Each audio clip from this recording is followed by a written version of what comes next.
Well, it is Tuesday. Tuesday. We're gonna do a quick and dirty one.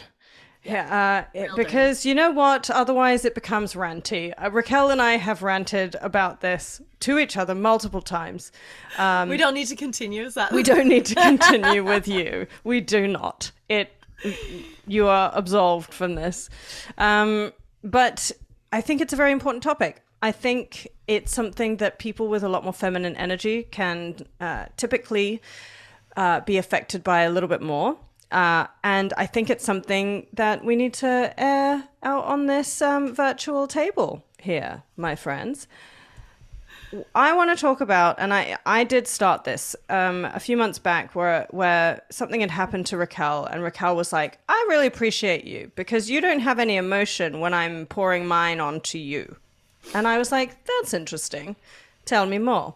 And Raquel basically was going through something. You can look through all of our podcast episodes to figure out which it might be. Which something it was. Which something it was. But the reality was, I don't want to take on the, oh no, and start to really like embody the pain that someone else is going through when they're telling me. So, Raquel, I don't know how best to put this, but for me, when I see you go through something, instead of me saying, oh my gosh, I feel so bad for you, I don't do that because I know that you don't like that, it's not helpful to you. Mm-hmm. But when I do go through and feel bad, what feels the most productive for you in those times? Like not owning, I don't own your emotions in it, but how do you feel most supported? Okay, so I'll say right off the bat, I think what you actually do really, really well is you ask, and I think you said that you got this from your dad, but you ask beforehand, what do you need from me? And I think that's really important. And for me, I'm someone who has always been very compartmentalized. So when I come to work, and Bombshells is an aspect of my work, I do not normally tend to bring forward what's happening in my personal life. That has transitioned through Bombshells, and that's something that I think we've worked on because we have been really trying to break the mold of you're one person at home and you're one person in the office. And I think the idea of living bravely is a trend that we're trying to live through our whole lives. But for me, it's still, there's still a disconnect. So oftentimes when I'm saying something that has happened, at least at the beginning when I would tell you things, it was factual in my mind. It was like, hey, I'm not going to have bandwidth because this shit's going on and this and this and this, and it's fine. I'll be fine, but I'm leaving. But also, P.S., like, just so you know, I'm alive, but also P.S., like, this stuff is happening. So it was very like, this is a need to know basis. Like, you need to know this. And then over time, you reacted in a way that was very, I think you mirrored me. I think you mirrored the fact that like I wasn't getting overly emotional. Maybe that's your natural tendency, but because you didn't get over emotional, I felt safe to allow some emotion through. And then of course our friendship has developed, and so that also brings a whole nother aspect to it. But I think for me the biggest thing is not playing the sympathy card. Like the whole like thing is a sympathy thing, and when you are just trying to hold everything together, the last thing you need is because it doesn't feel like you're here with me in the trenches. It feels like you feel bad for me, and that is not okay. Oh, interesting. It feels like you feel bad. It's like a pity like sucks to be you. Fuck. See, I wonder, yeah, and I wonder about that because I wonder if it is a pity or if it's like an empathetic awe. And but for if me, I'm not reacting that way, then it's not empathy, because empathy would be matching my emotion, wouldn't it? yeah, and that's what I don't like. If someone turns around and goes, oh my gosh, that is so awful. I'm like, no, no, this is my awful. This is my awful. I don't want to now look after you because you feel upset because you've been too empathetic about my problem that I'm upset about. This is about me. And that's what I want to distinguish, right? Because I think those are really two really, really good distinctions. And I think it's interesting to like try and find what's happening at what time. You know, because if you turned around, like, you know, you've had some pretty crazy things happen. And one of them you turned around and you said it. Could you imagine if I burst into tears? Like, you'd be like, okay. So now I'm upset. Now you're upset because it's so painful for you. And now I have to look after that. Dude, okay, I have to take this moment. I'm laughing so hard inside because I have an exact moment where this happened. So, years ago, last time I was in school, like the last time, I had some major trauma from my childhood kind of resurface. Something that I had actually completely kind of quote unquote forgotten had happened. And I was working with a therapist and she was like, you know, I think you should tell your parents about this. And I was like, okay, my mom, okay, but like my dad, I don't think that's a good idea. And she's like, well, why? Blah, blah, blah. And this is, we've also talked about like picking your therapist as well. She was a lovely therapist. It just wasn't for me because I was like telling her, I'm like, she's like, no, I think you'll feel better. I was like, I really don't think you know me that way. Like, it doesn't actually make me feel better. And I don't think he's going to deal with this well. She's like, no, I think you should tell him. So I was like, okay. So I told him and immediately it became all about him. He was upset. How could this person do this to him? First of all, nothing was done to him. Just PS. I won't air all of my dirty laundry. Just some of them. Just the socks. You guys don't need the rest. But yeah, it had nothing to do with him at all. Like not even peripherally. And he's like, how could they do this to me? Blah, blah, blah. Like all this stuff. And literally I went from like, I'm dealing with this massive trauma from my childhood that had resurfaced, and so I'm feeling it just as if it was like day one, and I'm now having to like pivot and take care of him, make sure his actions are sane, make sure he's not going to take any weird, you know, steps with this. It was really frustrating, right?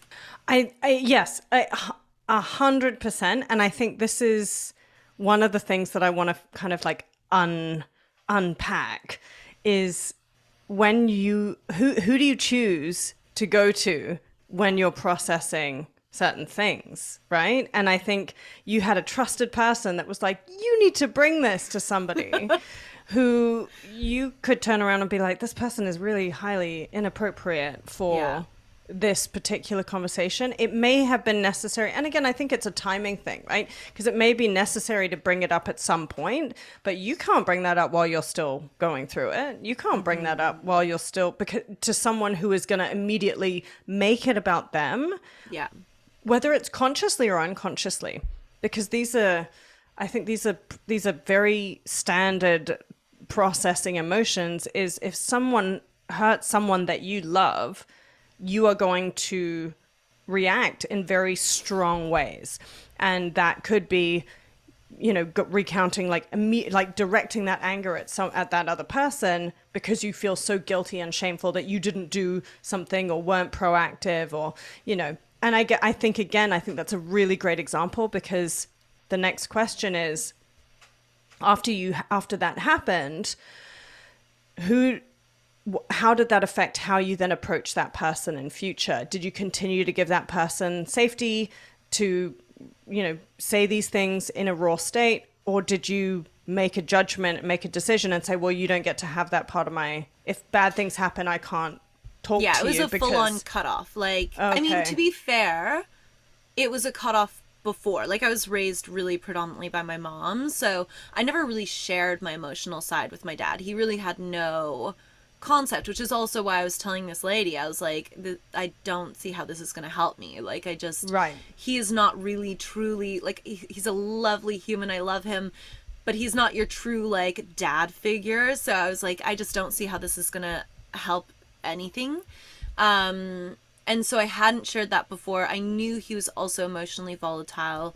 And so when that happened, it just kind of like reiterated what I already knew, and I was like, okay. But with other people too, like if something like that happens, then I do usually shut the door to it, because I just I have a term for it. I call them coffee shop friends.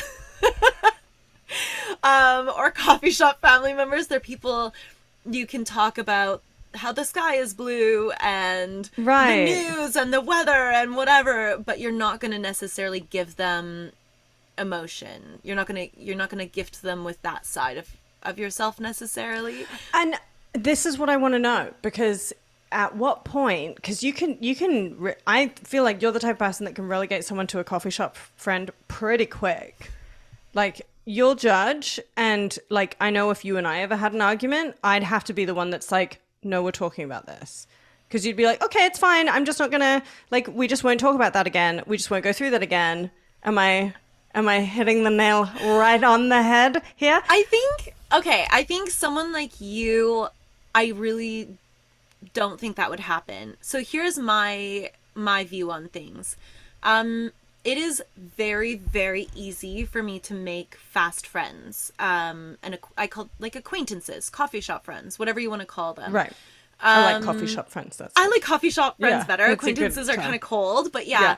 And it's very easy for me to do that. For me to let people in deep takes a very long time. And I think there's some fire hurdles that I have to go through with people before that happens. But when I do, I am so loyal, and I will run to the ends of the earth, and I will fight for that relationship until it is dead in the ground. Sometimes beyond the, like, I should have stopped, but like, I will fight for that relationship because I think they're so worthwhile. I think you and I have definitely been through the fire a few times, so it wouldn't be that way with you. But yes, with a coffee shop friend, or with someone that's kind of just starting to cross that border, it is Right. very easy for me to then allocate them to I coffee shop friend. I think it's an interesting. I just came up with a slogan of like, coffee shop friends, hot coffee, cold friends.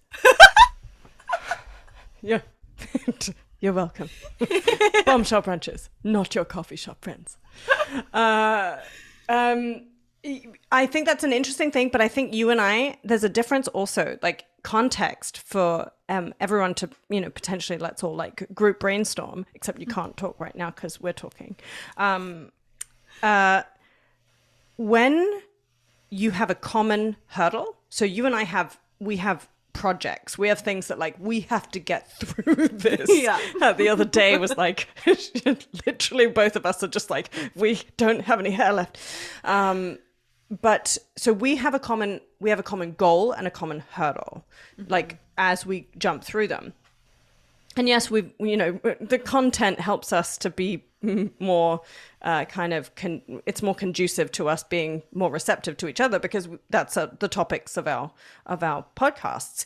But if we were just friends and I said something that annoyed you just because, without that common hurdle, without that common goal, without us having a business that we're moving forward, I think it might be different. And I say that, and it may be a projection from me too, because I think for me it's different as well. So I will often, if someone doesn't respond in a sympathetic way, I will very quickly, I won't change the relationship to them, but I'll just stop telling them things.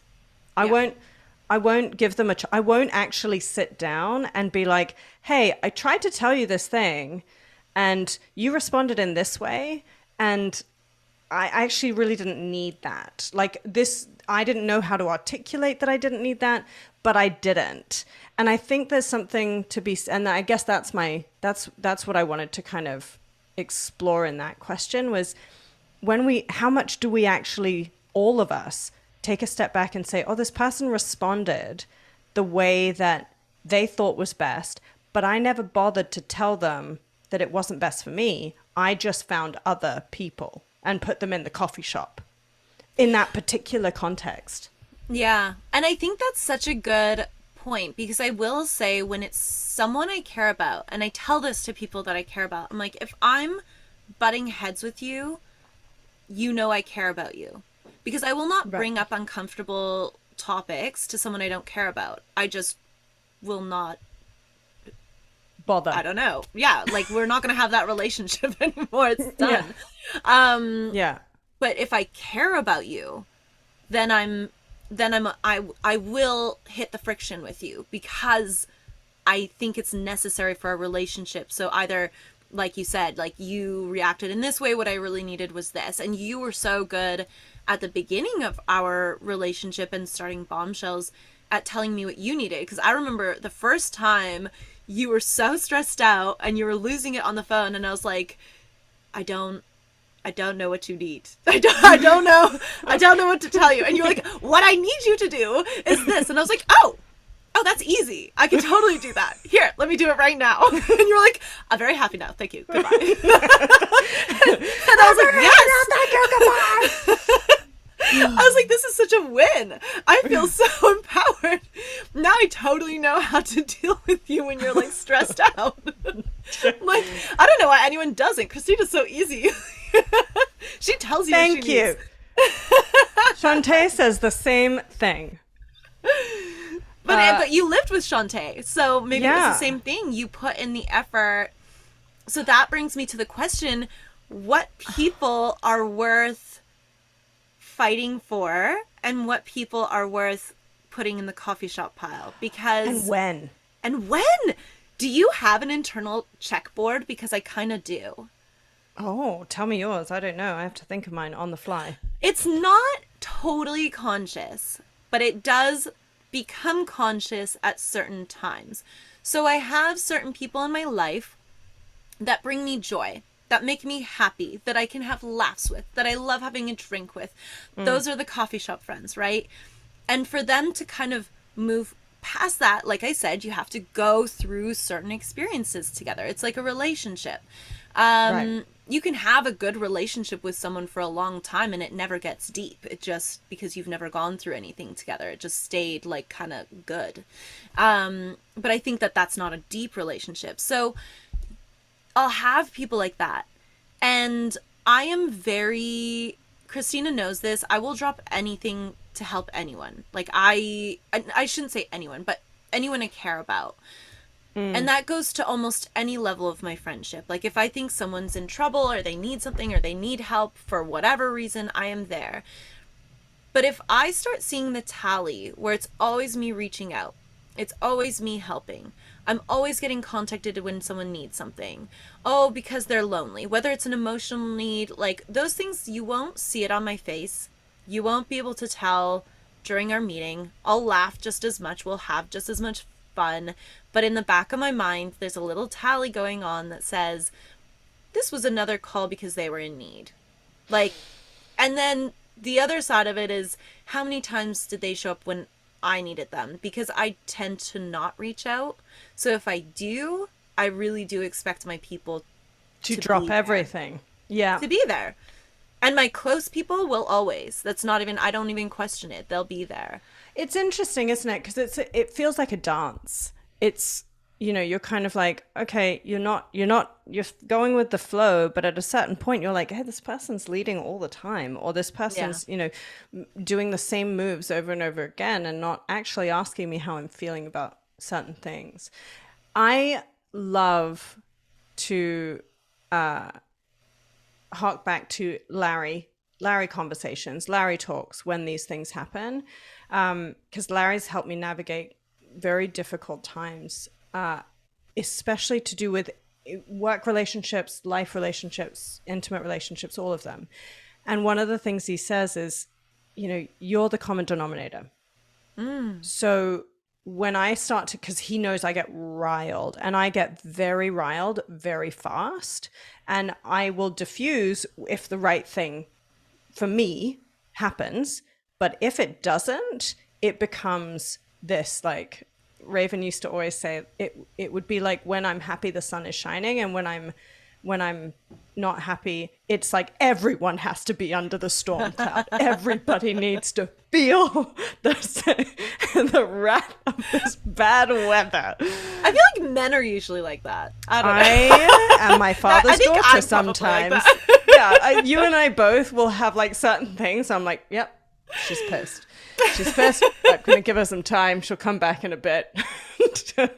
And she'll be okay. But it's like this weird, just like, poof, just, explosions. But then when Larry, like that's kind of stayed with me. And I was like, you know what? I'm the one. I treat it now like road rage. I'm like, I'm the one in the car yelling. I'm the one. And so when something like that happens and and I'm finding someone else is not showing up and not asking questions, I turn it back to me and I go, am I happy when I am reaching out, or am I reaching out because I want them to give me attention, because I want them to respond?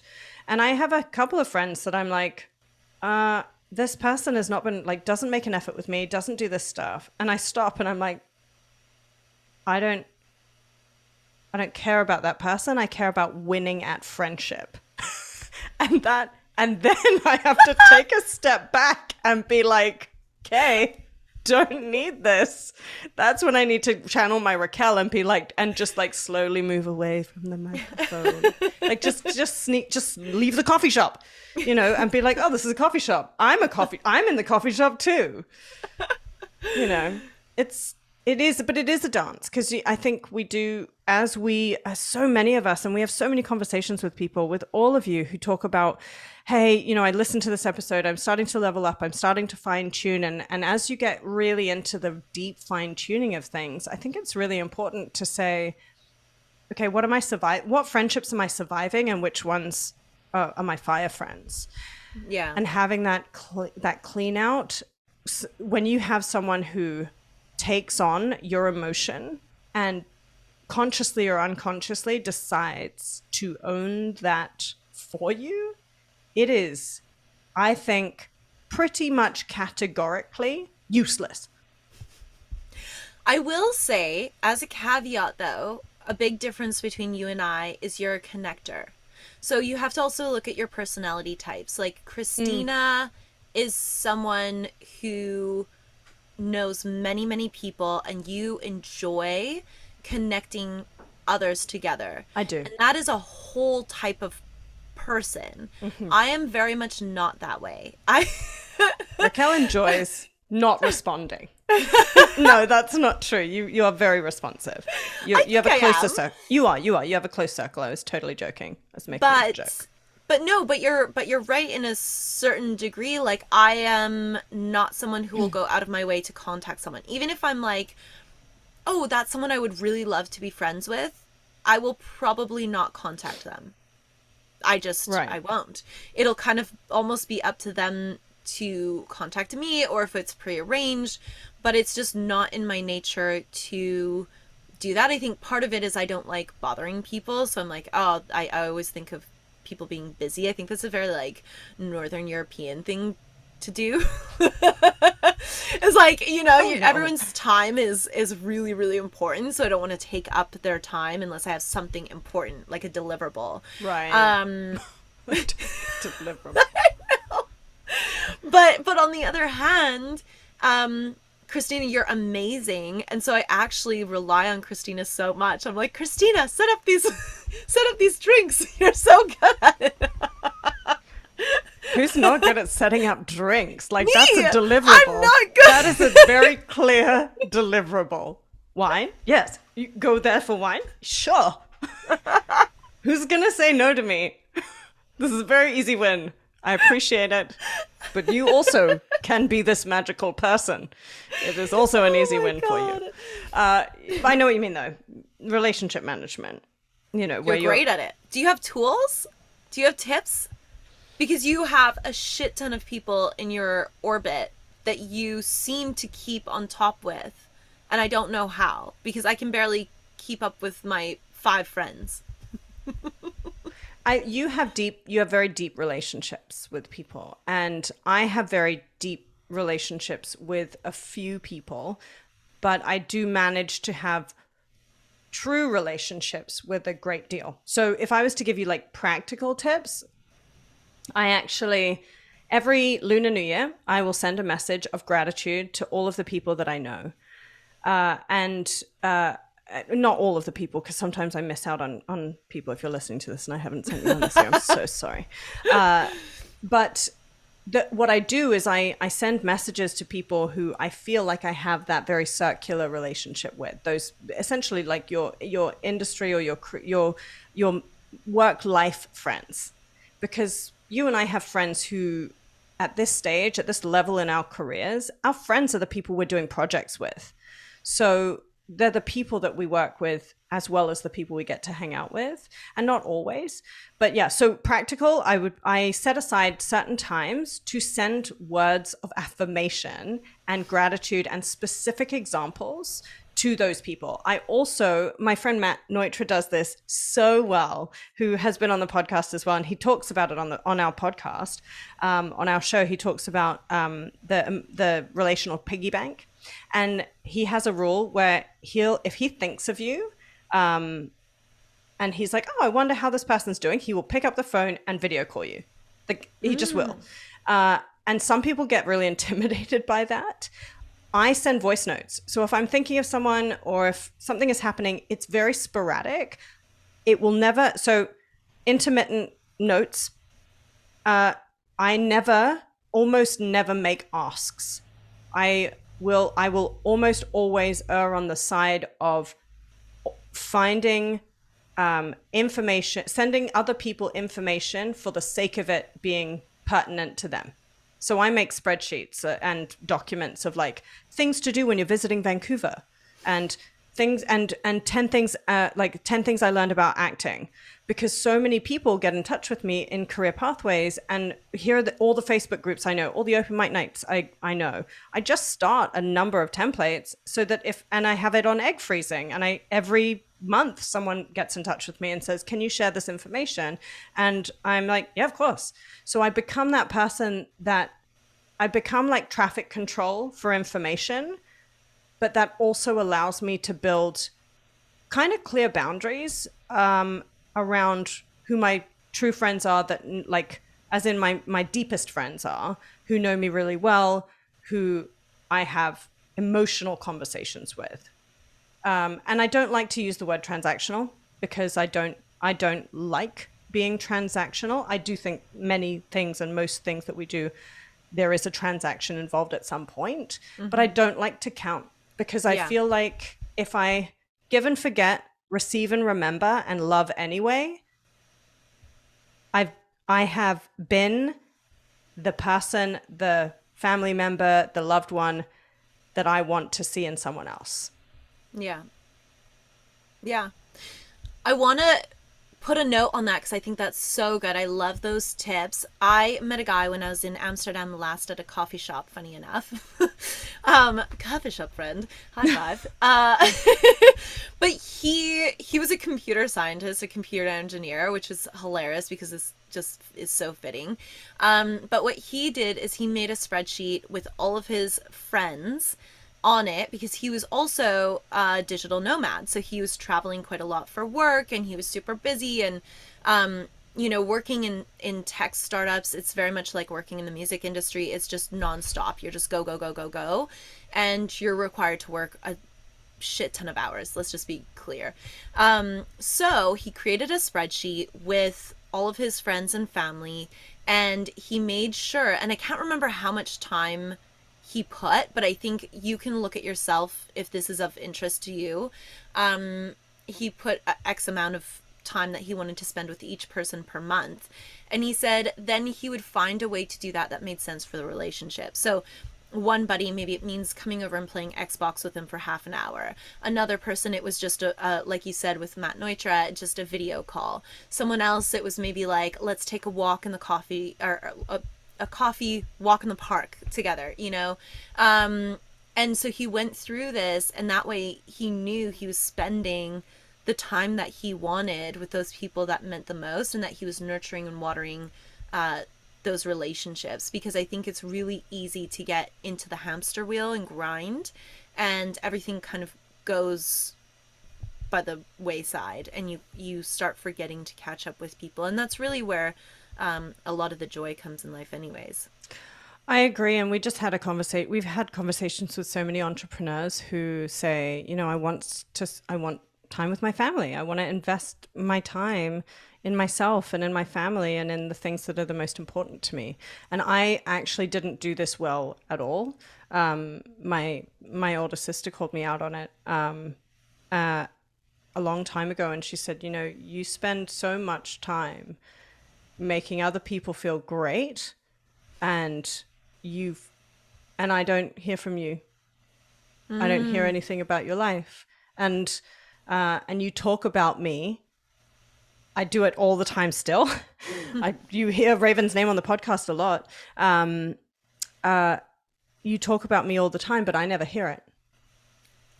And I was like, whoa, okay.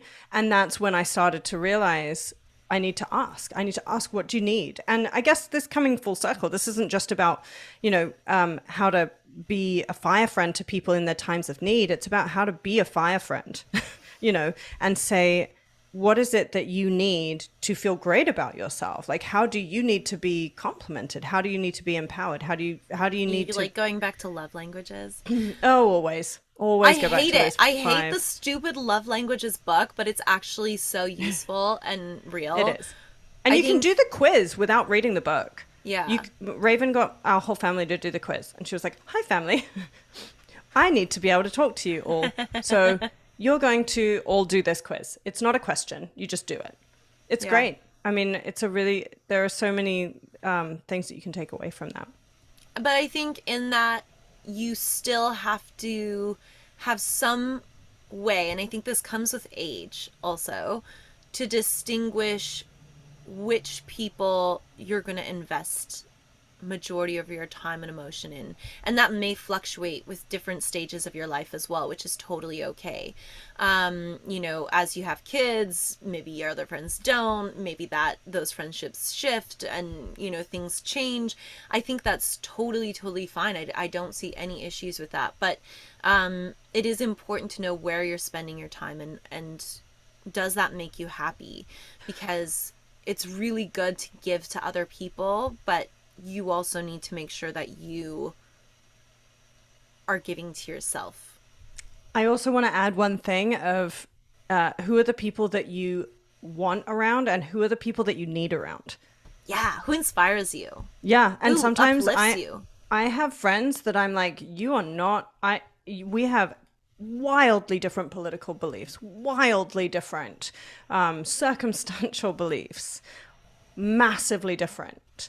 But I think a key to finding that pathway to being a whole person is seeing the sides of you that you don't want to uncover.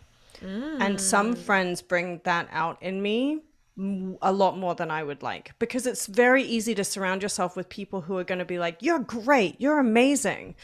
What I need is, and I've said this to Grace and Katie, like, they are now very, very good.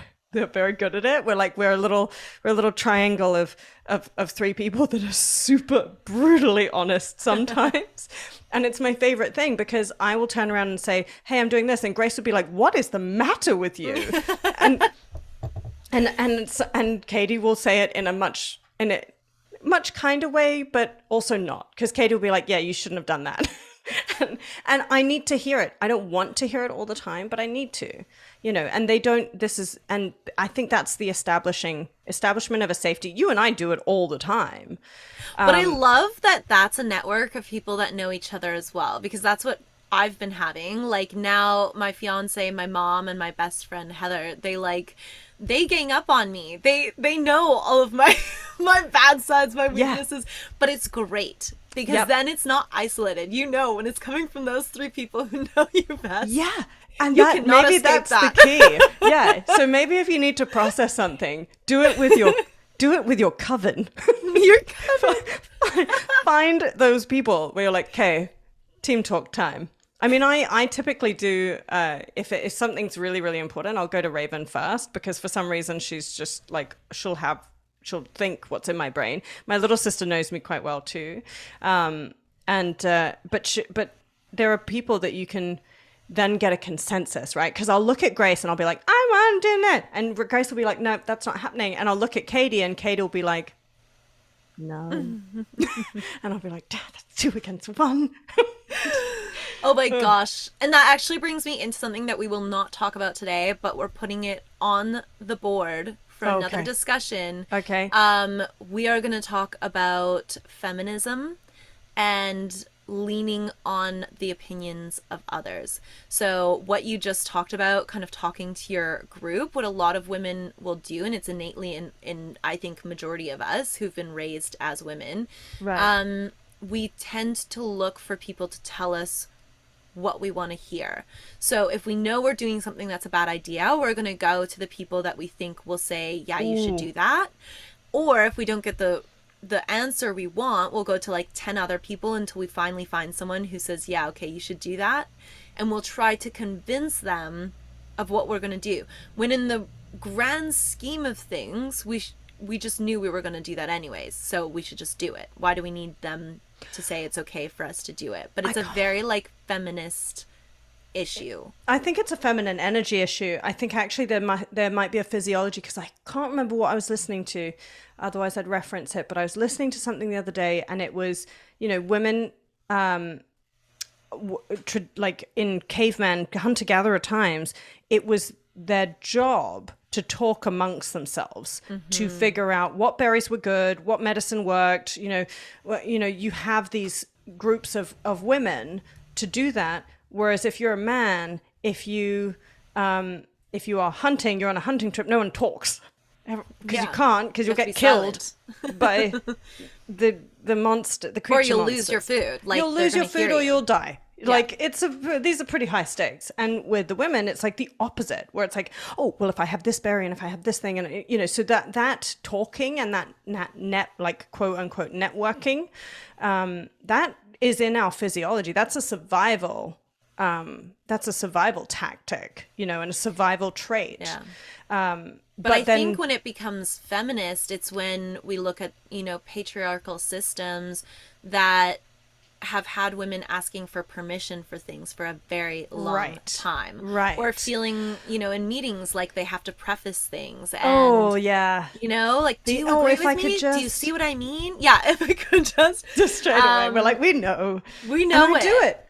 Yeah. I do it all the time, we all too. do it. Yeah. It just takes conscious unconditioning, uncoupling.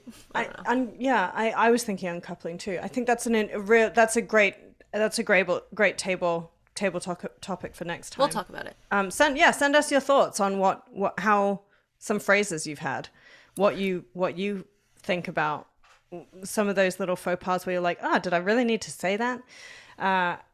Yeah. But it's just wrapping up and going back to that, the sympathy piece. Don't take on someone else's emotions in a way that makes it about you. If you think that, and I say you, I'm talking to myself because this is my big thing. If I'm not careful, is I go away and I feel really bad, and I'm like, I feel really, and that's not helpful to the person that you're with all the time. So finding out who your coffee shop friends are, asking the questions of like holding up that mirror and being like, is this, I'm the recurring theme here.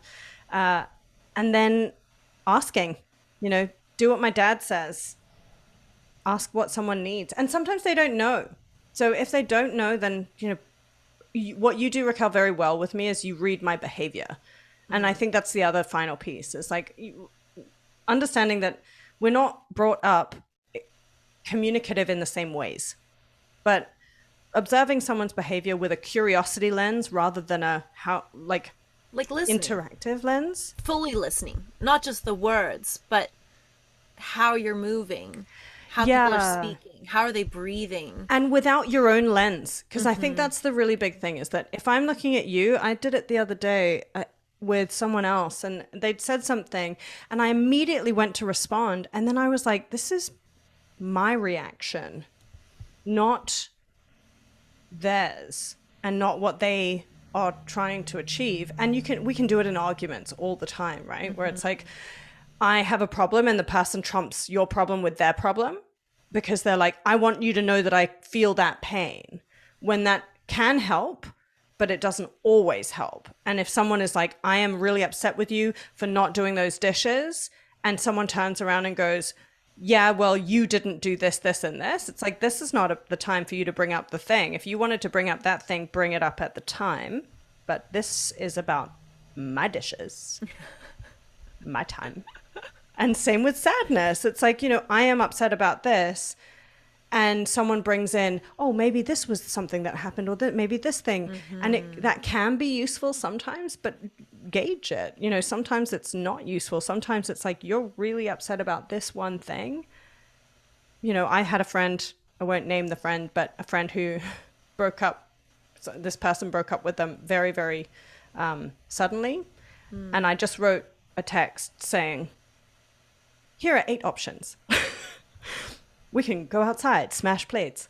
We can go and egg their house. I can come over here and listen and watch you cry and bring a box of tissues.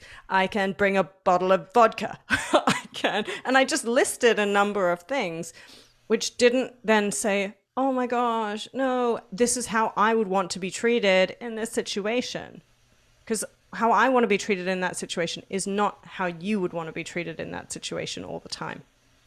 And I just want to make one final point on what you're saying that I'm just realizing as you're saying it. That also puts you in a position where you can stand a little further away from the issue. So when we're talking about putting someone's issue, they blow it off. So they tell you what's going on in their life and you put it in your little backpack and you carry it off and they're feeling good and you're like weighed down from this.